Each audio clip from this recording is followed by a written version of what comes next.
¿Qué tal? Bienvenidos a otra mentoría. Esta va a ser especialmente atractiva para las personas que se dedican al mundo creativo, para quienes están en la parte de publicidad, en la parte de mercadotecnia y, por qué no, también en la parte de comunicación de marca. Nuestro invitado es un reconocido estratega creativo. Ha laborado tanto en agencias muy reconocidas como en el mundo corporativo para compañías transnacionales. Fer Moraga, muchísimas gracias por estar aquí. No, muchas gracias a ti también, Fer, tocayo, mucho gusto. Gracias por el espacio. Muchísimas gracias, Fer. Y justo les voy a contar un poco a la audiencia cómo se dio esta entrevista. Yo estaba viendo perfiles creativos y me salió tu perfil. Vi que trabajaste en empresas muy buenas como The Coca-Cola Company, Kelanova y en agencias publicitarias, ¿no? Y yo lo que me preguntaba es, llegaste a liderar incluso regiones en cuanto a la estrategia creativa y contenido. ¿Cómo fue tu inicio? Bueno, pues mira, mi inicio, primero nunca me imaginé llegar a tener ese tipo de trabajo. La verdad que me considero no solamente afortunado, sino que también he trabajado duro para eso, ¿no? O sea, hasta que no sale uno de la universidad, te vas dando cuenta lo que hay, ¿no? O sea, en la universidad pues alcanzas a ver algunas cosas, a ver campañas, cosas de investigación de mercados, pero no te imaginas la grandeza que hay dentro del mundo del marketing y la grandeza en cuestión de compañías. Entonces también algo que me ayudó mucho también fueron los contactos, ¿no? En cuanto salí de la universidad no fue fácil colocarme, entonces anduve tocando puertas. Cuando no tienes experiencia no está tan sencillo. Entonces el poder haber trabajado en estas compañías que como te digo, me considero afortunada de haber trabajado en Ogilvy, que es una agencia icónica, en un Publicis, ¿no? En Kellogg's, que ahora Kellogg's, que ha cambiado tanto el mundo que ya está desapareciendo con esta fusión que hizo Mars por un lado y Ferrero por otro lado con esta compañía, con Coca-Cola. Y pues sí, me ha tocado liderar equipos medianos, pequeños, me ha tocado trabajar solo. Y liderar no solamente es el típico, ok, cuántas personas te reportan, sino también liderar es cuántas personas en otros equipos tienes que inspirar con tu proyecto o proyecto de la compañía y que te van a acompañar y que van a ser parte de ese proyecto, ¿no? Para mí el liderazgo va mucho más allá de quién está en tu estructura o en esa... pues en ese organigrama, ¿no? Para mí es todos los equipos multifuncionales que hay dentro de una compañía que inspiras a moverse contigo a un determinado proyecto. ¿Tú comenzaste a trabajar desde que estudiabas o te dedicaste 100% a estudiar? Pues mira, sí, no, porque yo estudié 2 carreras. Antes de estudiar marketing, estudié también artes. Ahorita estoy retomando en aquel momento estudié artes, pero desde el fine arts, ¿no? Las artes podríamos llamarle tradicionales. Hoy estoy haciendo una maestría de arte digital y nuevos medios creativos, que es mucho de lo que está sonando hoy, que para mí siempre siendo una persona muy curiosa, es una forma de mantener como expansivo esa forma de aprender hoy por hoy, ¿no? Y después pues me integré a la universidad de estudiar marketing y estudié 2 carreras al mismo tiempo. Entonces no fue tan sencillo, no me daba el espacio. Eso yo también lo hice, es brutal. Sí, es difícil. Pero antes de estudiar marketing también estuve en el mundo, como te decía, de los fine arts y trabajaba en una orquesta filarmónica, fui músico, o sea, he hecho de todo. Entonces, si te dijera que sí trabajaba antes, pero hubieron momentos en que las 2 carreras pues te absorbían demasiado, ¿no? Y, por ejemplo, tú estuviste en mercadotecnia, pero también en mercadotecnia hay muchos campos de especialización. Claro. ¿No? ¿Por qué decidir ir al mundo creativo desde la agencia?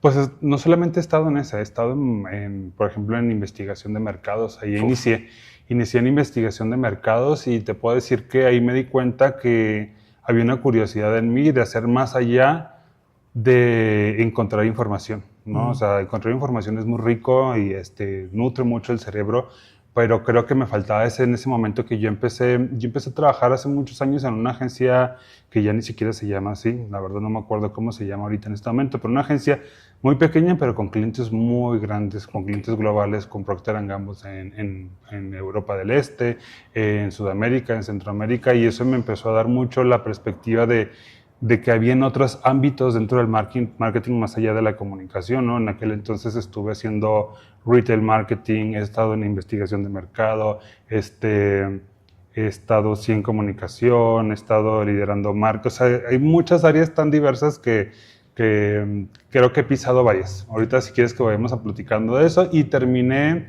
siempre conectado mucho con la creatividad, ¿no? Trabajando como estratega en las agencias creativas, pero siempre había alguien que lo transformaba en un arte, que lo transformaba en una solución creativa.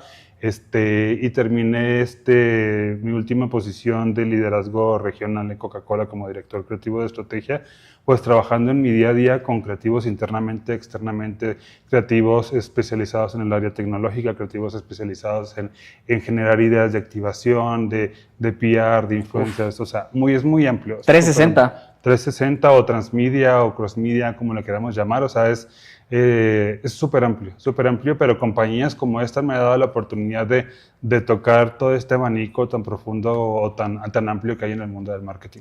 Fer, mencionabas tu última experiencia laboral, parte de tus últimas experiencias laborales, que fue ser director de estrategia de una compañía tan grande como Coca-Cola, pero también con la responsabilidad que eso lleva, porque las marcas son visibles a más no poder. Claro.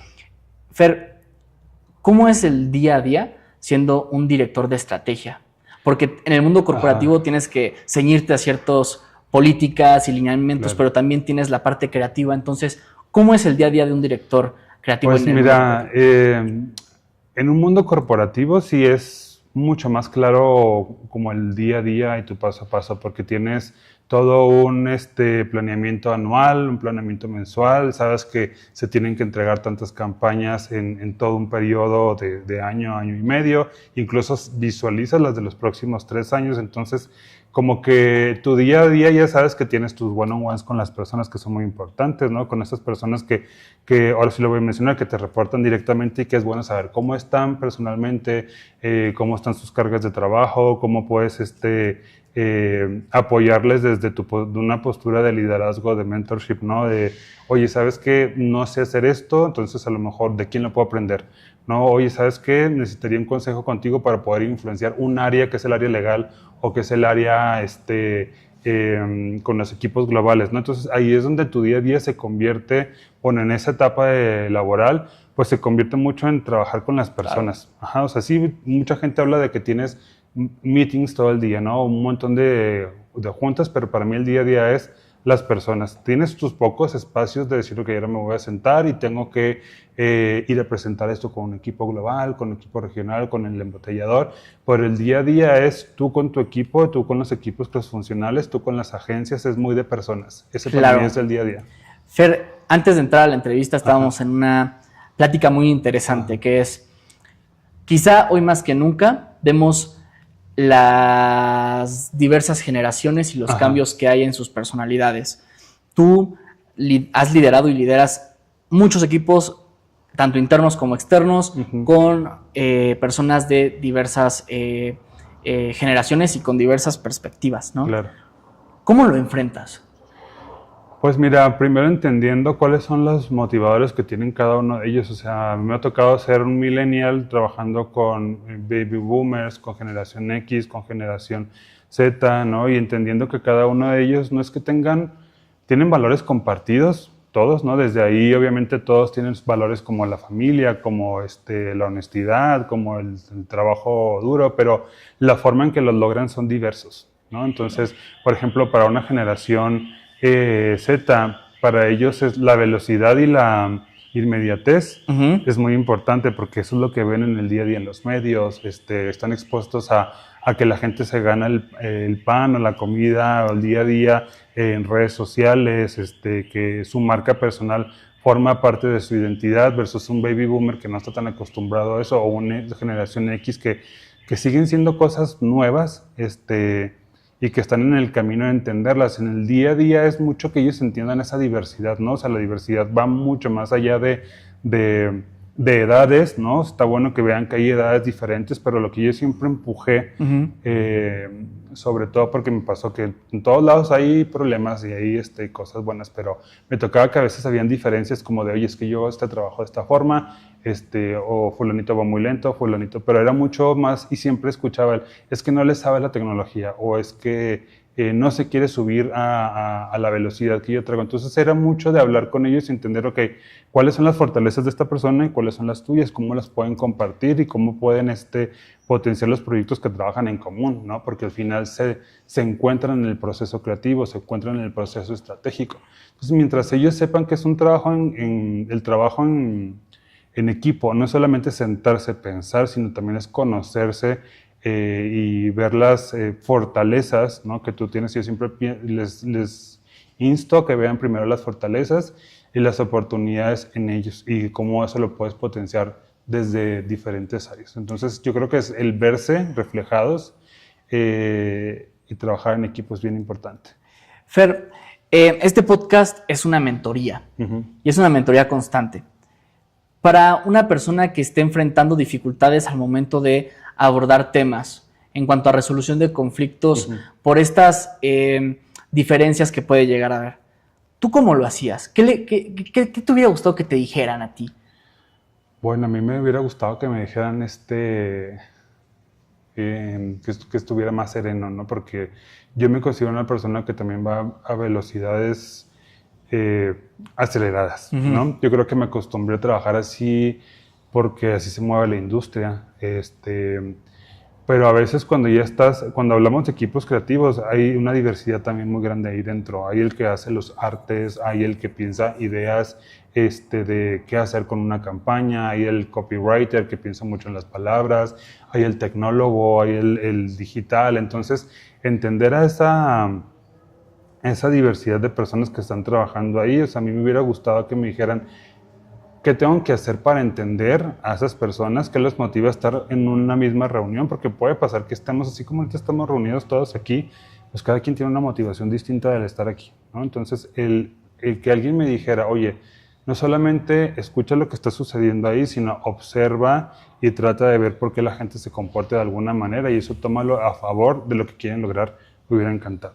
Que con el tiempo lo fui entendiendo, ¿no? Y me topé grandes mentores, en el camino y que todavía siguen siendo personas muy importantes para mí. Entonces, esa es otra cosa que me pasó, no es que me hubiera gustado, que conocí personas que me dijeron, son bien importantes las relaciones, pero las relaciones auténticas, ¿no? Porque pasa mucho, sobre todo en el mundo del marketing, que las relaciones a veces son muy forzadas, no es que todos tenemos que ser amigos de todos tenemos que llevarnos con todos, porque el día de mañana no sabes dónde vas a estar, pero yo creo que las relaciones auténticas, y con esto me refiero a que tú tengas como un referente a alguien dentro de una compañía y le puedas decir, ¿sabes qué? Me encanta esto que haces, no importa que no sea tu jefe, me gustaría aprender de ti. Claro. En un proyecto, en una plática, en un one-on-one una vez al mes, ese tipo de cosas transforman la vida de las personas. Entonces, eso lo vas aprendiendo conforme vas creciendo, conforme vas viendo diferentes personalidades y como te decía, te toca a veces forzarte en un ambiente que te pide mucho la interacción, pero creo que también hay que guardar la energía que uno tiene para esas personas que sabes que tú les puedes aportar, porque también es a dos vías, ¿no? O sea, el mentor no solamente llega y te dice qué hacer, sino tú también le enseñas a ese mentor, ¿no? Ese mentor se va a enfrentar a escuchar realidades y situaciones que posiblemente no esperaba escuchar y que tiene que pensar posiblemente en un consejo, en una frase, en una palabra, en un ejemplo de un trabajo, no sé, muchas cosas. ¿Cuál es la lección que más te ha marcado que te dio un mentor? Porque al final una mentoría es un regalo. Ajá. Y ese regalo te puede servir de por vida. Pues es que han habido muchas, o sea, he tenido la suerte de trabajar, y fíjate, es raro, pero casi todas han sido mujeres las que, si no es que todas, con las que he tenido la suerte de trabajar, pero por ejemplo cuando empecé a tener mis primeras presentaciones con equipos globales, me acuerdo que yo trabajaba en Ogilvy, hace más de 10 años, y me tocaba ir a presentar un pitch a Atlanta, las oficinas headquarters en Atlanta, y yo iba a presentar la estrategia, entonces era pues, para ganarse el proyecto, ¿no? Y pues yo estaba nerviosa, ¿no? O sea, no era la primera vez que presentaba, muchas veces, pero no es lo mismo presentar con la gente que en aquel entonces yo sin imaginarme que algún día iba a trabajar ahí, pues son los que lideran la construcción de la marca. Entonces, antes de llegar ahí, una de las personas que iba conmigo, que es una brasileña que aprecio mucho, se llama Leticia Arslenian, ella me decía, estás nervioso, pero no te preocupes, mira, si estás nervioso por el acento, aquí todos van a tener acentos, porque yo tenía que presentar en inglés. Si estás nervioso porque lo que vas a presentar nadie sabe más que tú de lo que estás hablando. Entonces, ese tipo de momentos que a veces son como alguien con otra madurez o con otro tipo de experiencia, lo ve reflejado, se ve reflejado en ti en ciertos momentos, son oro molido, ¿no? ¿Qué otras cosas te puedo contar? O sea, no sé, me tocó trabajar con alguien que para mí ha sido muy importante, que también en el mundo de las agencias, Fiona Watson, fue una de mis primeras jefas, que también ella no me daba consejos, ella me empujaba. Había un proyecto en un país o de construcción de herramientas de planning en otra región, y yo creo que veía mi potencial y me decía, vas tú, ¿no? Entonces yo a veces decía, híjole, es que siento mucha presión, pero era porque ella veía algo en mí. Entonces también el mentoring no siempre es o el apoyarte o recibir un consejo, no siempre es la palabra, son también las acciones de quien está detrás de ti liderándote en ese momento, ¿no? Y que tú las aproveches.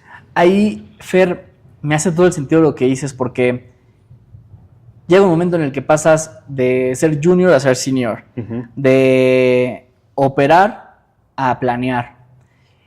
Tú mencionabas varias cosas importantes. La primera, tu curiosidad, ¿no? Siempre querer ir más allá. Hoy quizá nos están escuchando jóvenes que sueñan con vivir lo que tú has vivido. Estar en empresas transnacionales, en agencias de alto impacto, atrás de marcas que pueden generar cambios, porque además las marcas se impregnan en la sociedad y forman parte de la cultura. Para un joven, tú con tu visión ahora de director, ¿qué le aconsejas? ¿Qué tiene que hacer para estar en el mundo creativo? Pues lidiar mucho con la frustración, porque trabajar con entes creativos y con material creativo se da mucho a la percepción de quién está enfrente de mí escuchando una idea o de que está escuchando una solución. Trabajar mucho también en la seguridad, ¿no? O sea, todas estas habilidades que parecieran ser blandas, que para mí no son blandas, o sea, es muy importante. ¿Por qué? Porque te vas a ver enfrentado a personas muy senior o personas que a veces no hablan tu mismo lenguaje. Cuando hablo tu mismo lenguaje me refiero a que no siempre un creativo, un estratega que construye marcas se está presentándole a otro mercadólogo o a otro creativo. A veces es un financiero, claro. A veces es un embotellador, a veces es una persona que es del área comercial que te dice, ¿sabes qué? Necesito ayuda, en mi vida he hecho marketing. Entonces ahí es también el consejo es que trates de entender mucho a tu audiencia, ¿no? O sea, ¿quién está enfrente de ti? Y te doy un ejemplo, o sea, cuando estaba yo en Diageo me tocaba, cuando me quedé con la posición de liderazgo de Head of Strategy, me tocaba presentarle al director general, al general manager, pues que era un financiero y que tenía que yo decirle, oye, ¿qué está pasando? Y ahí, por ejemplo, no era creatividad, o sea, era una mezcla de un montón de cosas, o sea, es por qué el mercado se está moviendo de una forma, qué factores culturales, sociales, económicos, de performance de marca, de ventas están contribuyendo a eso. Entonces, yo no podía hablarle a él de equity de marcas porque me iba a decir, ok, sí está bien, hay que hacer eso, pero ¿por qué? Entonces tienes que construir como todo ese join the dots de la parte financiera, la parte de construcción de marca, la parte cultural, o sea, todos esos elementos que en una estratega están por todos lados, pero tú tienes la habilidad de conjuntarlos y llegar a esta palabra tan usada, a un insight, a una conclusión, pero siempre entendiendo quién está enfrente de ti, ¿no? Eso es bien importante. O sea, ya sea que estés en una agencia, que estés en un corporativo, entiende quién está enfrente de ti, ¿no? Entender a tu stakeholder. A tu stakeholder es bien importante. O sea, por ejemplo, en Coca-Cola, o sea, tus stakeholders principales son los embotelladores, ¿no? Hay mucha parte muy, muy creativa y muy linda de construir la marca dentro de lo que es Coca-Cola Company, pero eso se va a los embotelladores y los embotelladores no tienen necesariamente ese foco de, pues yo quiero construir marca, porque pues ellos no son dueños de la marca, ellos son los dueños de la distribución, son los dueños de otra cosa. Entonces, saber qué es lo que están buscando ellos y entender que necesitan ciertas herramientas ayuda mucho a que tú moldees tu narrativa, tu conversación, ¿no? Que entenderlos, pues que están buscando llevarse una vez que salen de una reunión. Y la verdad es que esto es un gran tip, que además no nada más sirve para hacer estrategias, sirve para navegar en cualquier ámbito del mundo profesional. entender cuáles son tus audiencias o las personas a las que les vas a plantear los mensajes para poder posicionarte y posicionar tus proyectos. No es lo mismo ser el delantero o el defensa o el medio, allá ser el director técnico. Ajá, sí. Y esta analogía lo digo porque no es lo mismo estar en el equipo a ser quien plantea una visión a mediano y largo plazo. ¿Qué tuviste que pasar para tener esas habilidades que te garantizan una tendencia al éxito en las estrategias? O sea, ¿en qué momento tú dijiste, sabes qué, ya estoy listo para empezar a decir, quiero estar en estrategia de marca?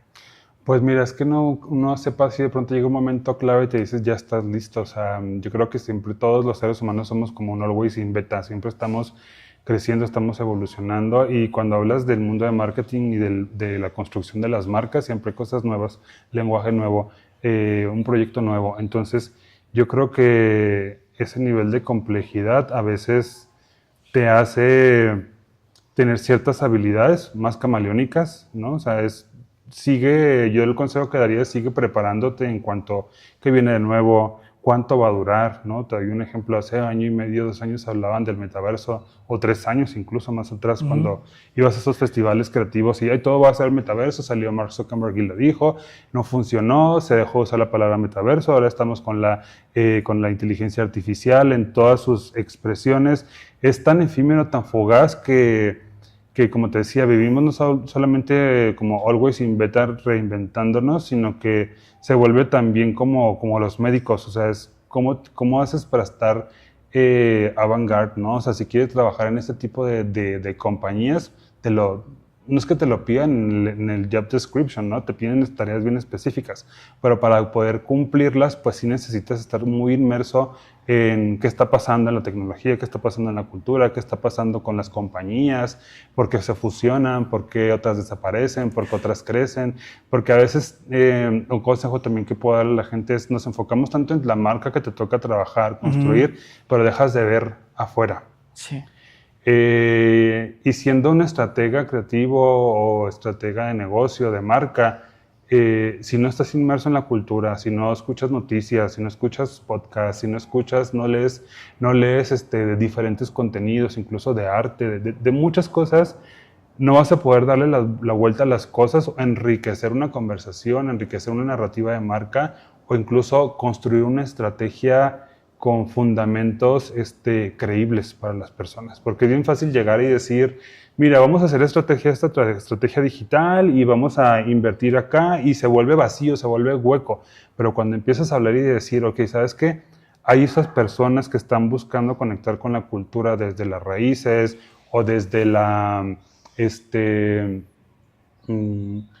como de lo retro o desde ciertos códigos culturales diferentes, ¿no? Es cómo eso hace sentido con el negocio con el que estás trabajando. Claro. Pero para saberlo, o sea, por ejemplo, Coca-Cola cuando cambió a mí me tocaba varios cambios, ¿no? Cambió que hablaba de felicidad y luego hablaba de taste the feeling, que hacer un go back y hablar del sabor, ¿no? O sea, y después ahora habla de Real Magic en un nuevo posicionamiento que hace 3 años se lanzó. Eso te dice que es una marca que está buscando entender a las personas, ¿no? Porque sé que el negocio no se queda en las generaciones, en un segmento.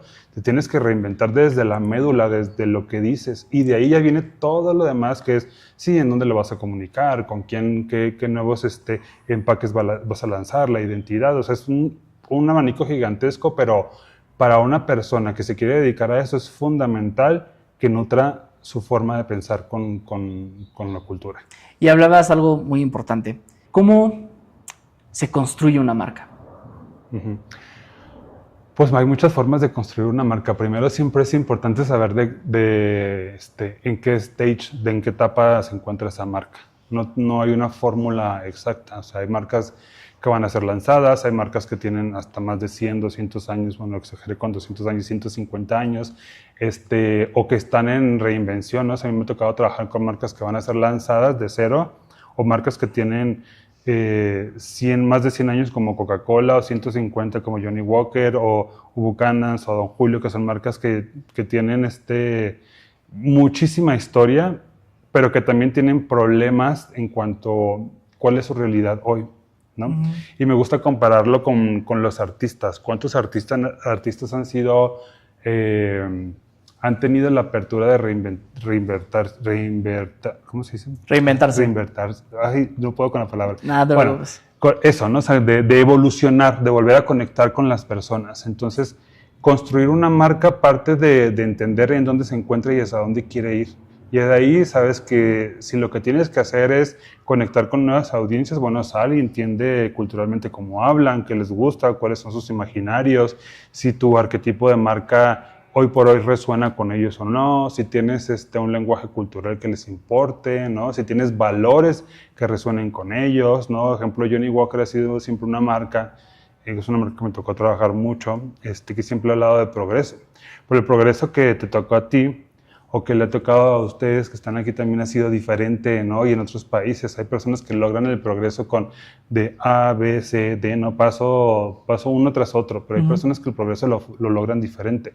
Construir una marca se trata de eso, de entender cuál es su realidad, de dónde viene y hacia dónde va, ¿no? Y con eso ya puedes construir todos los elementos alrededor de eso, que es una identidad, una arquitectura de marca, un arquetipo de marca, un posicionamiento, una campaña que traiga ese posicionamiento a la vida, ¿no? Con todo el cross media que quieras traer a la vida. Entonces es complejo, pero es muy divertido porque es como darle forma a una persona.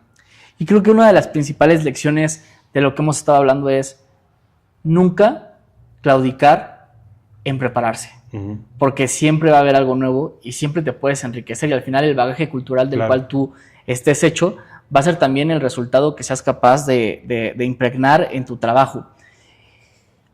Los tiempos han cambiado y también han cambiado las tendencias de comunicar una marca.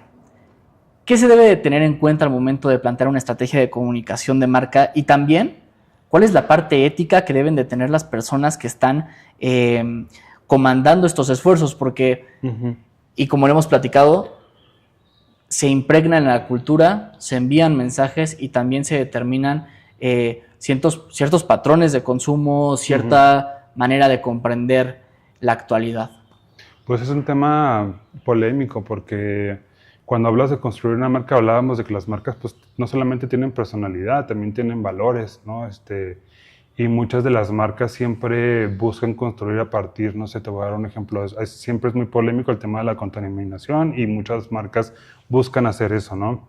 O buscan contribuir también a la alimentación de poblaciones vulnerables como Tom's, ¿no? O como Coca-Cola, o como Kellogg's, ¿no? O sea, siempre buscan hacer algo, pero siempre está el otro lado riesgoso, porque pues todo lo que tenemos a nuestro alrededor, muchas cosas contaminan, pero si no eres una marca que contaminan o afectan, que busques regresar algo, ¿no? al medio ambiente, a las personas, pues también ahí un poco empieza a quebrarse la relación con los consumidores, ¿no? Entonces creo que es bien importante. Sí, de cómo comunican sus mensajes clave de forma ética. Mira, de manera ética, pues siempre hay parámetros, ¿no? O sea, todas las marcas tienen temas legales en que tú puedes comunicar hasta cierto nivel y te doy varios ejemplos, ¿no? Hoy que tenemos estos temas que tienen que ver con la alimentación, con la obesidad, un Kellogg's, por ejemplo, ha transformado mucho la forma en la que comunica, ¿no? Ha reformulado sus productos. Entonces, el no tener una comunicación misleading o una comunicación que de pronto sea engañosa es algo que todas las marcas sí o sí lo deben de tener. No digo que suceda en la mayoría, pero siempre están preocupadas. Incluso hay departamentos legales 100% encargados de que no seas, como te decía, engañoso, que los ingredientes que estés hablando estén presentes, que la comunicación sea para los targets objetivos, sobre todo cuando trabajas con categorías como alcohol, como me ha tocado trabajar con cigarros que no se puede comunicar mucho, pero sí hay cosas que se pueden activar, con cereales, Entonces sí, las marcas están muy preocupadas por eso y viven en un ambiente que cada vez es más restrictivo.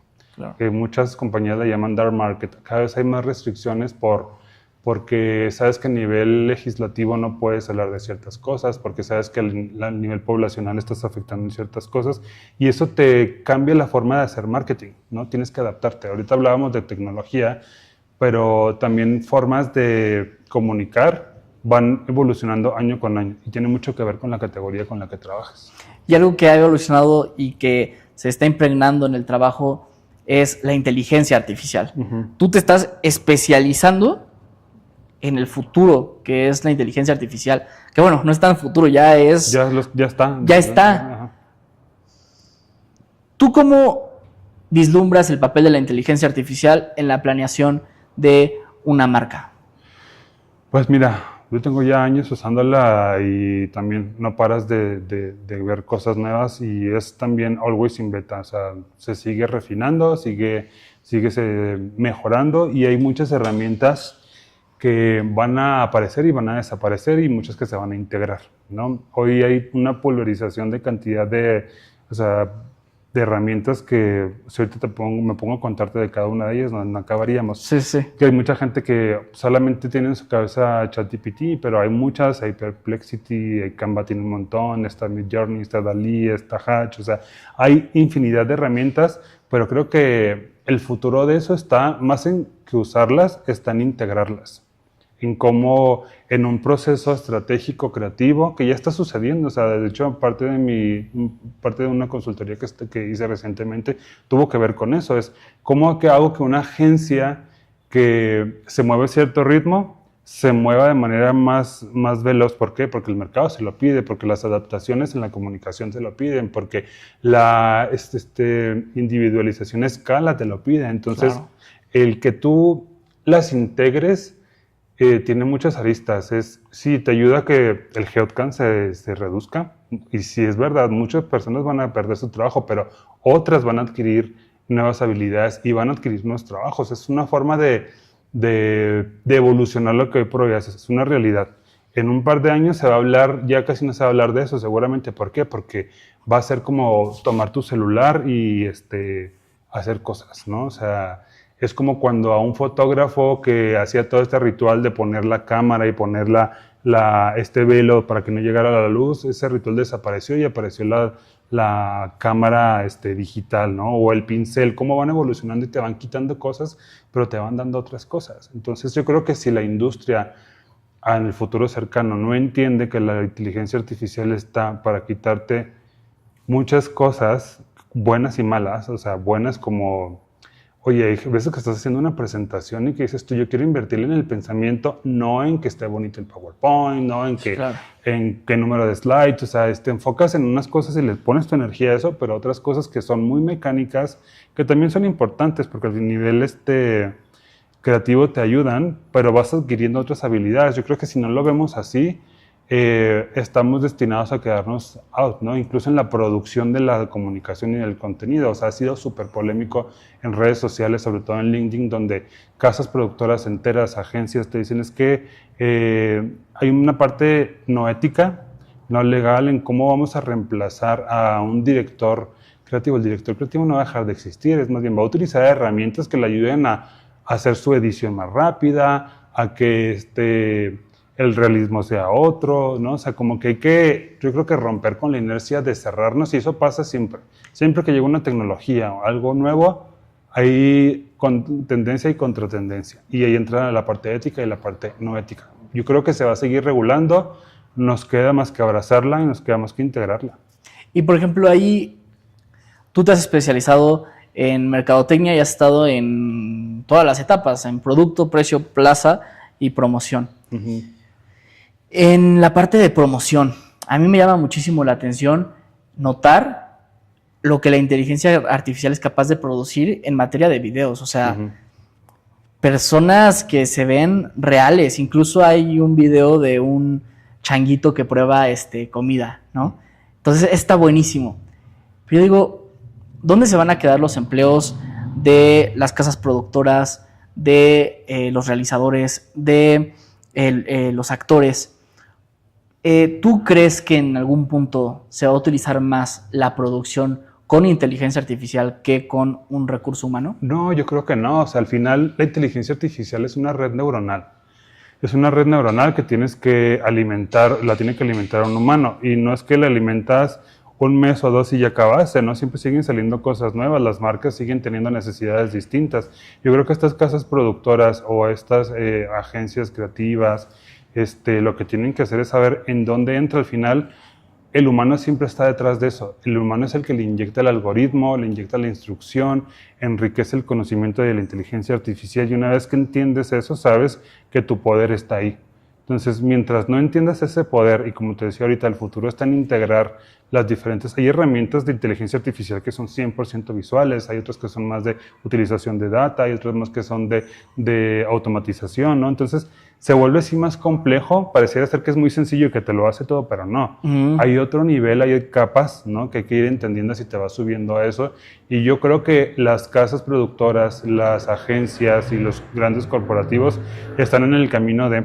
Porque la realidad es que no todos tienen la misma apertura, ¿no? Está en boca de todos, claro, porque mi celular, tu celular, las cámaras, todo tiene inteligencia artificial, pero una cosa es decirlo y otra cosa es entenderlo, cómo funciona, cómo ser parte de... Fer, me gustaría que te pusieras en modo mentor. Tú has estado en esta trayectoria muy exitosa desde la parte creativa y quizá llega un momento en el que los creativos pueden sentir esos vacíos de pensamiento fresco, ¿no? ¿Tú cómo lidias el hecho de trabajar con marcas muy retadoras, tener que proponer cosas innovadoras, pero llega un punto en el que dices, híjole, ahora, ¿de dónde voy a sacar el conejo de la chistera, ¿no? ¿Cómo lidias con esa frustración que puede llegar a sentir un creativo cuando no están saliendo las ideas? Bueno, esta frustración es muy normal porque te decía hace rato que la industria te pide una cantidad de memes gigantesca, ¿no? El típico meme que el cliente te pide las cosas de un día para otro, sí. ¿No? O cuando tú eres el cliente también de pronto quieres redefinir todo lo que viene de una marca, pero yo creo que lo más importante está en entender que las cosas van a ser diferentes y siguen siendo diferentes día con día, ¿no? Y de pronto si llega este burnout creativo, hay muchas formas de volverlo a tener en tus manos. Y una cosa es, y suena muy tonto, para descansar, ¿no? Creo que también poner límites es bien importante. A veces es bien fácil llegar con un creativo y decirle, necesito esta idea para mañana. Y no es así, o sea, hay que pensar en los biorritmos de las personas, que las personas necesitan distraerse, incluso hasta una caminata no te puede dar inspiración para volver a crear esos horarios que a veces que yo pensé que habíamos roto con eso con la pandemia, pero no, ahora que me tocó hacer un trabajo específico con ciertas agencias, los creativos siguen siendo esas personas que van a estar ahí hasta la 1, 2, 3 de la mañana y a la hora que estén, y creo que eso tiene que romperse, ¿no? Sobre todo ahora que hablábamos de tecnología, la tecnología también rompe con esa inercia, o sea, de pronto se me secó la cantidad de ideas o el flujo de cantidad de ideas. También puedes pelotear o hacer un brainstorming con la inteligencia artificial y le dejas cierta carga a la inteligencia artificial, la nutres con cosas, no todo recae en ti. Si no tienes con quién platicarlo, con la inteligencia artificial funciona perfecto, ¿no? Es decir, oye, ¿sabes qué es lo que estoy queriendo crear? Le das un prompt, estos son los elementos de marca, me gustaría crear, y es darte un descanso para poder retomar eso y potenciarlo, o sea, no es dejarle todo a la máquina. Claro. Es parte de la tecnología, es utilizarlo para eso, ¿no? Y Fer, estamos llegando al final de esta entrevista. Recorremos tu trayectoria desde que ibas iniciando hasta ahora que tienes una visión mucho más amplia desde la parte estratégica y de liderazgo de equipos. ¿Qué cambió del Fer que inició al Fer que está ahora? Pues mira, para mí yo creo que lo que ha cambiado más es el saber cómo relacionarme con las personas. ¿Por qué? Porque me parece que cada vez vivimos más absortos en el ritmo que traemos, que a veces se nos olvida conectar en espacios de trabajo, ¿no? Entender que cuando tú estás trabajando para alguien más, pues es eso, estás trabajando para alguien más, ¿no? Yo creo que también respetar los espacios de las personas en cuanto a su espacio privado, su fin de semana.